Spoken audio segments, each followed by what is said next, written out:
নমস্কার বন্ধুরা, আমি আপনাদের দাদা বলুন, ভাই বলুন, শনি রায় আর একবার হাজির হলাম। চলুন একটা ছোট্ট গল্প আপনাদেরকে আজ শেয়ার করি। এটা আপনারা আগেও শুনেছেন।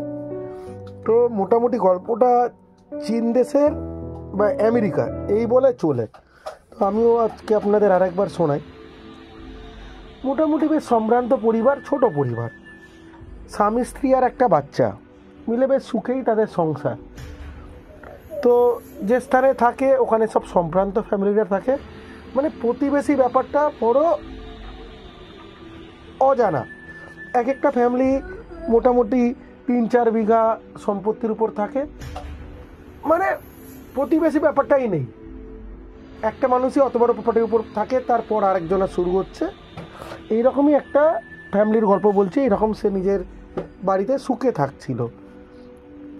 একটা 7-8 বছরের বাচ্চা, স্বামী স্ত্রী দুজনাকে প্রচুর ভালোবাসত।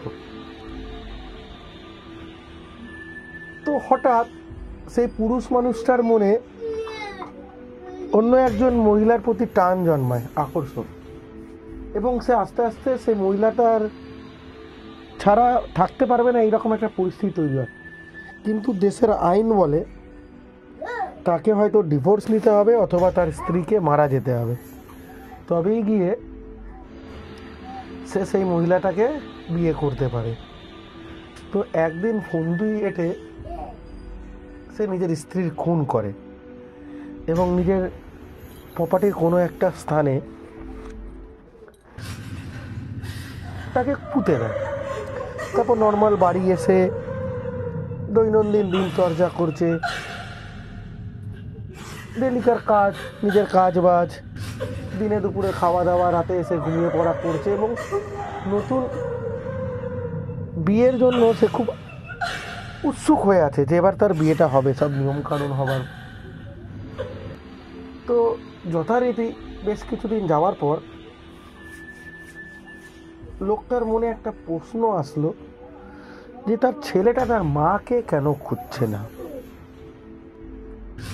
আর সে লক্ষ্য করলো তার ঘাড় প্রায় ভারী লাগে, পিঠটা আর গলার কাছে মাঝে মাঝে কেউ জোরে চাপ দিয়ে ধরে থাকলে যেরকম দাগ পরে সে কিন্তু তাকে গুরুত্ব দেয়নি কাজের মধ্যে।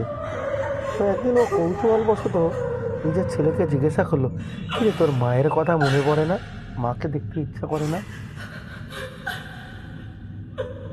বাচ্চা ছেলেটা শুধু একটাই কথা বলল, কেন, মা তো আমাদের সাথেই আছে।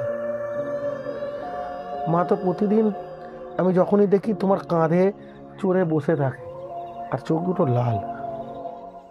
আমি যতবারই মাকে কিছু জিজ্ঞাসা করতে গেছি সে পিছন থেকে মুখে আঙুল দিয়ে কিছু না জিজ্ঞাসার কথা বলে, তাই আমি জিজ্ঞাসা করি না। মা তো এখনো তোমার কাঁধে আছে, তুমি যেখানে যাও সারাদিন মাকে কাঁধে নিয়ে ঘুরে বেড়াও। কুছান আবারও হলো লোকটা, আর গল্পটাও এখানে শেষ। ভালো থাকবেন।